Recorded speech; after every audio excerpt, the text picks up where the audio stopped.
What do you do when your mom disappears? A soaked kid stumbles into a biker clubhouse, gripping a half-eaten granola bar and an emergency card he was never supposed to use.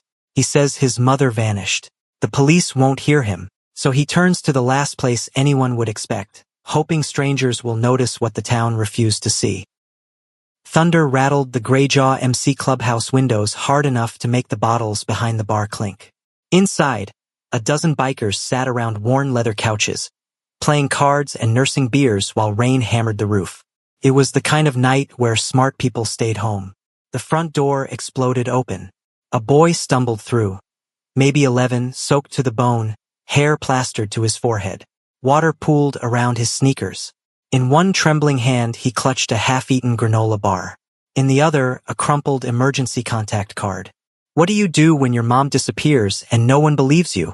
The words came out raw, desperate, loud enough to cut through the music. Every head turned. Cards hit the table. Nobody laughed. Nobody moved. Duke stood slowly from his chair near the back. Club president. Silver streaks in his dark hair, arms covered in ink that told stories he rarely shared. His boots made heavy sounds crossing the wooden floor as he approached the kid. Easy, Duke said, voice low and calm. You're safe here. Start from the beginning. The boy's chest heaved. My name is Leo. My mom. Her name is Claire. She's been gone for 2 days. I went to the police. They said she probably just left. That adults do that. His voice cracked. But she wouldn't. She wouldn't leave without her meds. Without her keys. Without me. Duke exchanged a glance with Birdie, his VP. She'd been watching from the moment the door opened, already reading exits and threats before anyone else had looked up. She stood near the bar, leather vest worn over a faded band shirt, dark eyes already reading the situation. Without a word, she disappeared down the hall. Where did your mom work? Duke asked. Meadowbrook Manor. That eldercare place on Route 9. Night shifts. Leo's hands shook so badly the emergency card fluttered. I tried going there. Security wouldn't let me past the gate. They said she quit. Just walked off the job. But that's not true. She loved that job.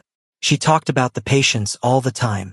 Birdie returned with an armful of clothes, sweatpants, a hoodie, thick socks. She handed them to Leo along with a towel. Bathrooms down the hall, second door. Get dry. We'll heat up some food. Leo hesitated, looking between them like he expected someone to tell him this was a mistake, that he shouldn't be here. Go on, Duke said gently. We're not going anywhere. While Leo changed, Duke pulled out his phone and started typing. Around him, club members shifted into action without being asked. Bernard, the oldest member with gray braids and reading glasses, fired up a laptop at the corner table. 2 younger guys moved to the bar where Birdie was already heating soup on a hot plate.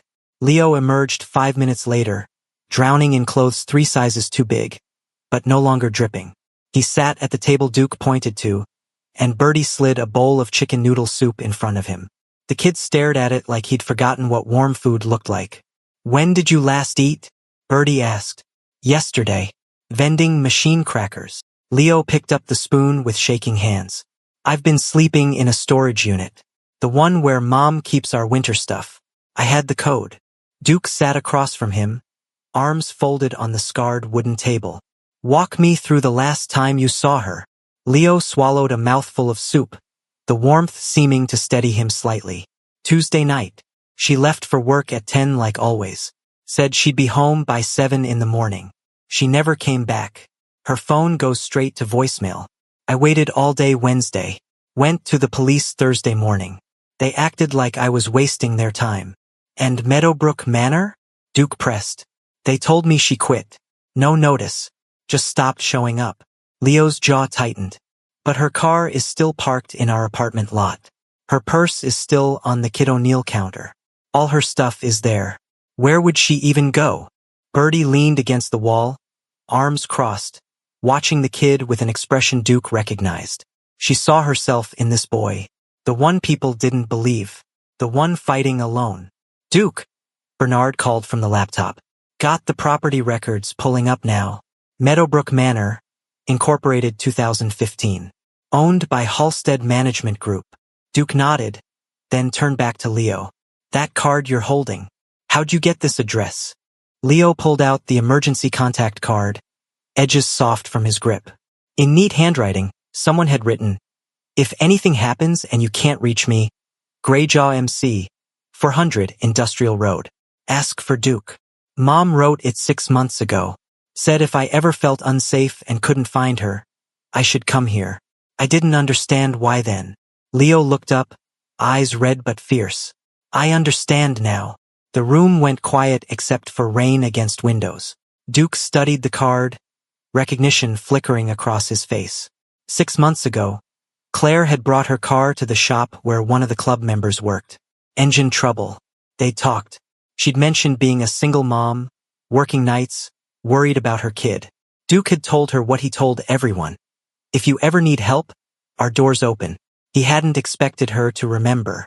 Hadn't expected this. Duke looked at Leo.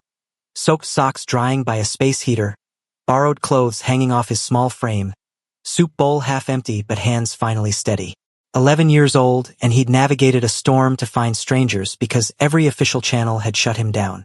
Someone get me everything on Meadowbrook Manor, Duke said quietly. Property records, staff lists, inspection reports, everything. He crouched down to meet Leo's eyes. Kid, are you ready to find your mom? Leo's voice came out stronger than before. Yes. Then we start now. Duke stood, addressing the room. Bertie, your lead on this. Bernard, keep digging into that facility's history. Everyone else, I want eyes on anyone who worked with Claire, anyone who's seen her, any detail we can pull. We move smart, we move quiet, but we move.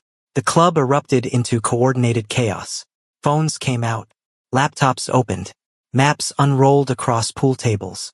Leo watched it all, something shifting in his expression. Not quite hope, but the beginning of it. The clubhouse noise wrapped around him like a blanket he didn't know he'd been missing. Leo finally crashed on the clubhouse couch sometime before sunrise, buried in blankets that carried the scent of old leather and machinery. Duke was still upright, eyes bloodshot, coffee mug permanently attached to his hand. Around him, the club moved with the quiet efficiency of people running on purpose instead of rest. The clubhouse looked different in morning light. Maps covered every flat surface. Bertie sat at the bar with 3 laptops open, fingers flying across keyboards. Bernard hunched over printouts from the county clerk's office, yellow highlighter in hand. 2 other members were already on their bikes, heading out to canvass Claire's neighborhood. Duke poured coffee into a chipped mug and brought it to Bertie. What have you got? She didn't look up. Meadowbrook Manor is owned by Halstead Management Group. Eugene Halstead, CEO. He's got his name on 3 other facilities across 2 counties. She pulled up a spreadsheet. Here's what bothers me. Inspection reports are clean. Too clean. No violations, no complaints, nothing. That's unusual? For a facility that size? It's impossible. Bertie clicked to another tab. I'm running background checks on staff now. Give me another hour. Duke nodded and walked to where Bernard sat surrounded by newspaper clippings. The old man looked up, eyes tired behind his reading glasses. Found something, Bernard said, sliding a printed article across the table. 2014. Same address, different name. Place called Serenity Gardens. Unlicensed group home. Residents complained about missing medication, unexplained transfers, financial exploitation. State opened an investigation. And charges dropped 6 months later. Property sold. No explanation in the public record. Bernard tapped the article. Same building, Duke. Just a fresh coat of paint and a new sign. Duke's jaw tightened. On the couch, Leo stirred and sat up, rubbing his eyes. He looked around, momentarily confused, then remembered where he was. His expression hardened. Did you find anything? Leo asked, voice hoarse. We're working on it. Duke handed him a water bottle from the mini fridge. You hungry? Leo shook his head. I want to help. Bertie glanced over her shoulder. Come here then. Leo crossed to the bar, standing beside her stool. She angled one laptop toward him. On screen, a database of public property records. This is how you follow money, Bertie said. Buildings don't lie. People do, but paper trails don't. See this? She pointed to a column of numbers. Transfer dates. Every time Meadowbrook Manor changed hands, look what happened to the inspection schedule. Leo leaned closer. It resets. Exactly. New ownership, new inspection timeline. Buys them years before anyone looks too close. Birdie opened another window. Now watch. I'm cross-referencing employee records with social media profiles. Your mom worked with other people. If she noticed something wrong, maybe they did too. Her search pulled up a social media profile. Parker O'Neill, she was 42 years old. Posted a photo of her cat 3 weeks ago. Who's that? Leo asked. Another worker from Meadowbrook. Birdie clicked through Parker's profile. The most recent posts were from friends asking if she was okay, saying they hadn't heard from her. One comment stood out. Parker, your niece has been trying to reach you. Please call her. Birdie's fingers froze over the keyboard. Her sister's name had never made it to any forum. Just 7 years of silence that followed her everywhere. Duke saw it. The slight tremor, the way her breathing changed. She'd been here before. Different name, different face, same empty silence where a person used to be. Get me the niece's contact info, Duke said quietly. Duke took the call in the back office, door half closed while Birdie taught Leo how to search business registrations. The call lasted 15 minutes. When Duke emerged, his expression was grim. Parker O'Neill filed a missing person report 3 weeks ago. Her niece, Amy, tried everything, called the facility, called the police, showed up in person. Meadowbrook staff said Parker quit to move out of state. No forwarding address. No final paycheck. Nothing. Duke crossed his arms. Amy kept pushing. Facility management threatened her with harassment charges. She backed off. 2 women, Birdie said. Both worked at Meadowbrook. Both gone. Not just gone, Bernard added from his corner. Erased. Like they never existed. Leo's hands clenched into fists. My mom asked questions. That's what she does. If she saw something wrong, she'd say something. The room went quiet. Outside, motorcycles rumbled into the parking lot. The guys who'd been canvassing were back. They walked in carrying notebooks and grim faces. Talk to Claire's neighbors, the taller one said. Lady upstairs said Claire seemed nervous the last few days before she disappeared. Said she mentioned weird paperwork at work. Something about patient transfers that didn't add up. Duke exchanged looks with Birdie. The pieces were starting to form a picture, and none of them liked what they were seeing. Birdie's laptop chimed. She checked the notification and her face went pale. Duke, look at this. She turned the screen. A forum post from 40 minutes ago. Has anyone else had family members working in elder care suddenly stop responding? 4th person I know who's gone silent. All in the same county. 3 replies already, each one describing the same disappearing act. Elder care workers in the same county, all gone silent within weeks of each other. Birdie's voice was barely above a whisper. This is bigger than Claire. Leo stood frozen, processing what he was hearing. His mother wasn't the only one. There were others. How many others? Duke placed a hand on the kid's shoulder. We're going to find her. But we need to be smart about this. If Meadowbrook is hiding something, we need evidence before we move. Then let's get evidence, Leo said, voice steady despite the fear in his eyes. Birdie closed her laptop and stood. I know someone. Former coworker from my security days. She owes me a favor. She looked at Duke. Give me until tonight. I'll get us what we need. Duke nodded. The hunt had officially begun. The breakthrough came from a truck stop off Route 9, just as the sun dropped below the horizon. Birdie had spent the afternoon tracking down Marcus Webb, a delivery driver who'd been supplying Meadowbrook Manor for 8 months. One of the younger club members spotted his rig at a rest stop and called it in. Duke and Birdie rode out together, leaving Leo at the clubhouse with Bernard. Marcus was loading boxes when they approached. Mid-30s, tired eyes, wedding ring catching the fluorescent lights. He looked at their vests and tensed. Not here for trouble, Duke said, hands visible. Need to ask you about Meadowbrook Manor. Marcus's expression shifted. What about it? Birdie pulled out her phone, showing him Claire's photo. This woman, Claire Stevens. You know her. Recognition flashed across his face. Yeah, nice lady. Always tipped. Asked about my kids. He paused. Why? She's missing, Bertie said flatly.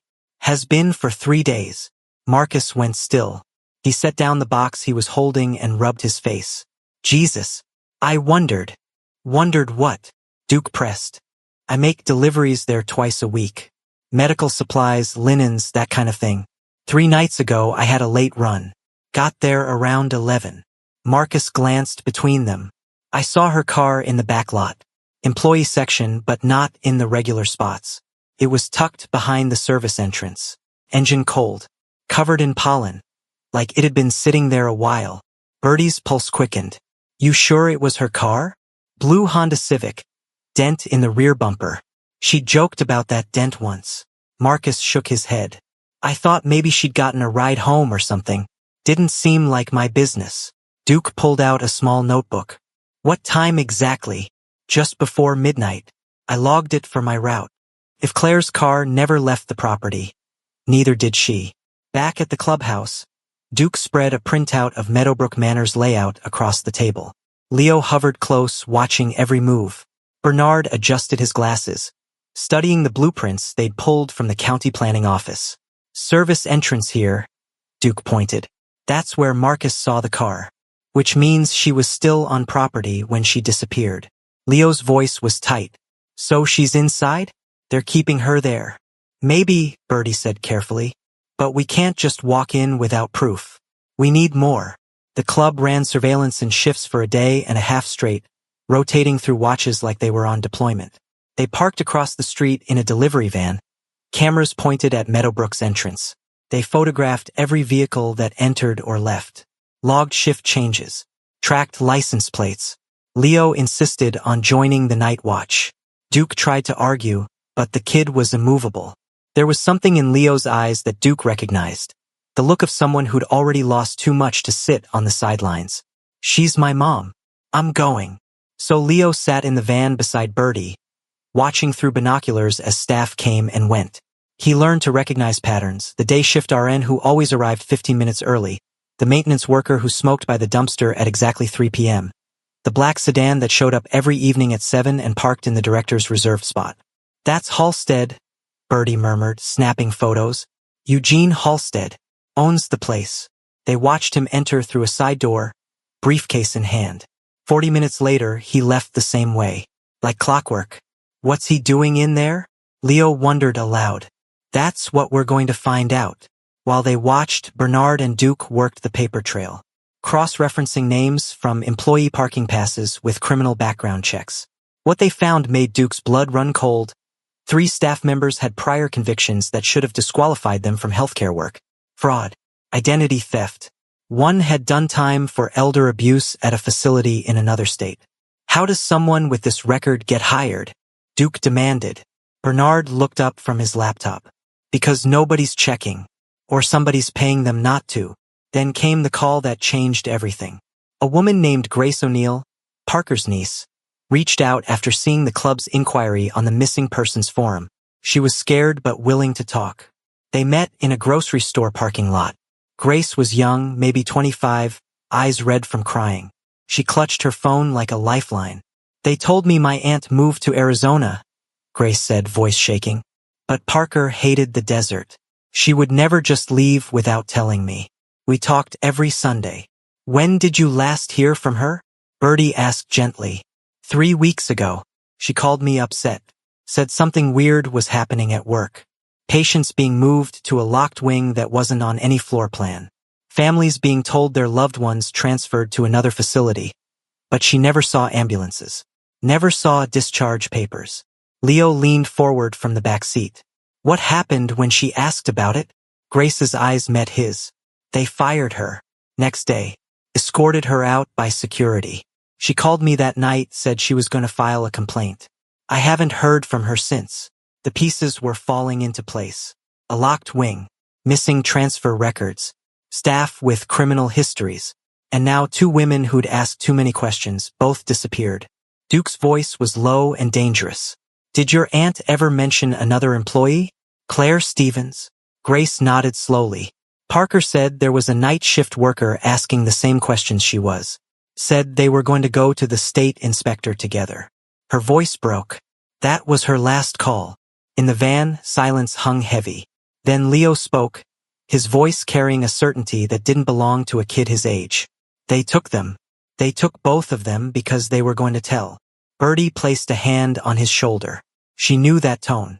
The moment when fear crystallizes into clarity. When everything suddenly makes terrible sense. Duke pulled out his phone and dialed Detective Reyes. Sarah, it's Duke. I'm sending you everything we have. We need a warrant. Tonight. On the other end, a pause. Then, how solid is your evidence? Duke looked at the stack of documents. The surveillance photos, Grace's terrified face. Solid enough. And we're running out of time. Detective Sarah Reyes showed up after midnight carrying a folder that could double as a blunt instrument. She'd spent 6 hours reviewing everything Duke sent her, cross-checking it against her own cold cases.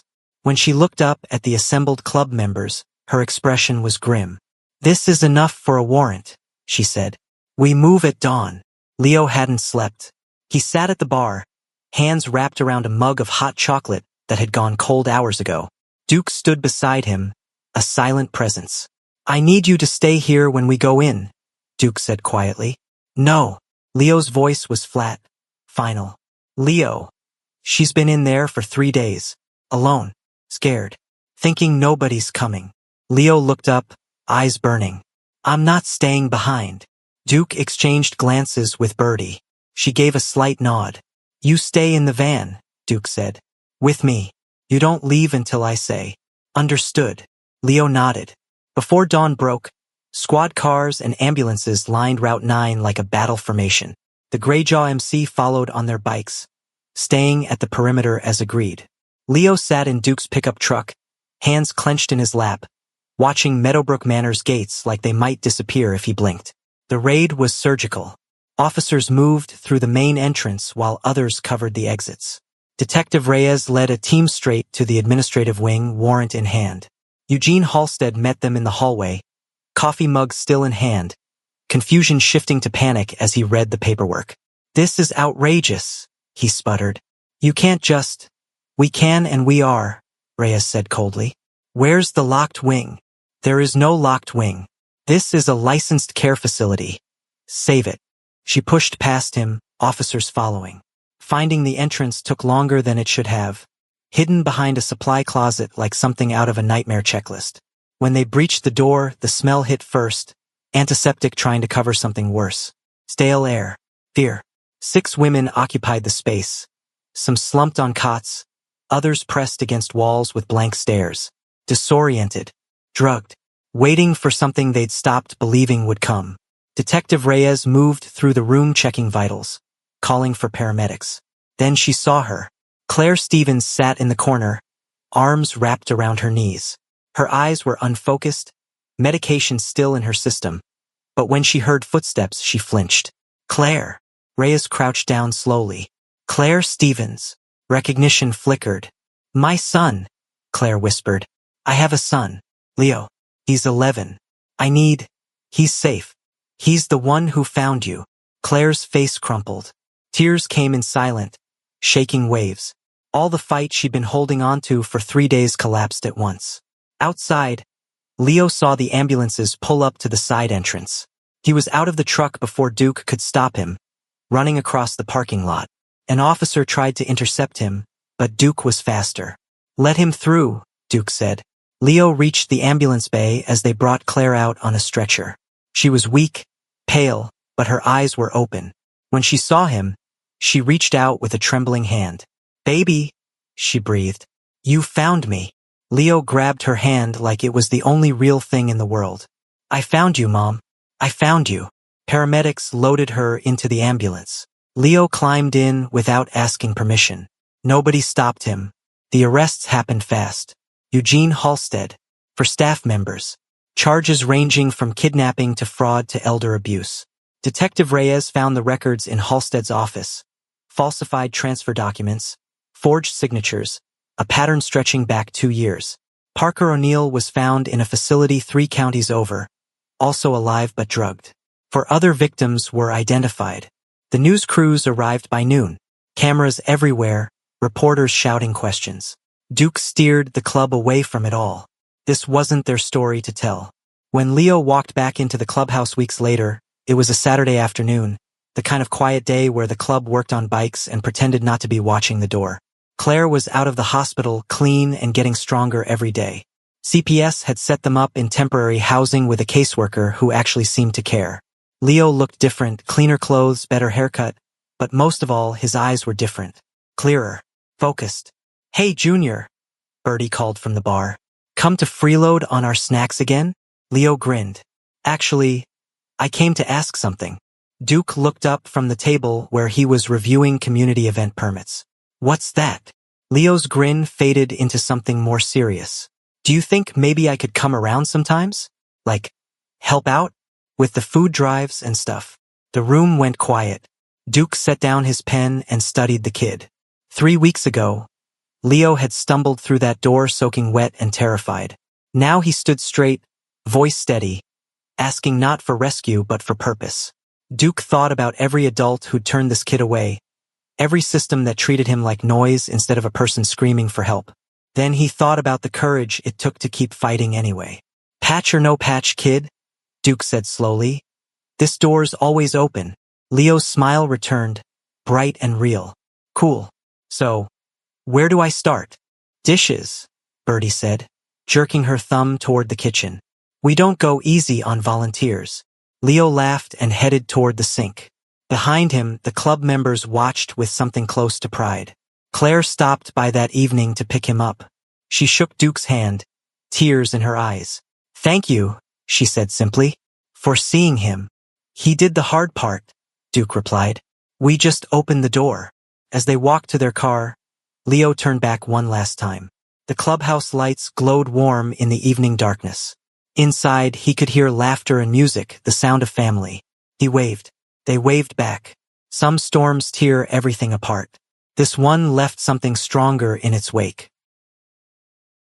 Sometimes the bravest thing you can do is ask for help when everyone else has stopped listening. What would you have done in his shoes? Would you have kept fighting when the system said no? Drop your thoughts in the comments below. And if this story moved you, share it with someone who needs to remember that their voice matters. Subscribe to Embrace the Journey for more stories that prove courage doesn't have an age limit. See you in our next video.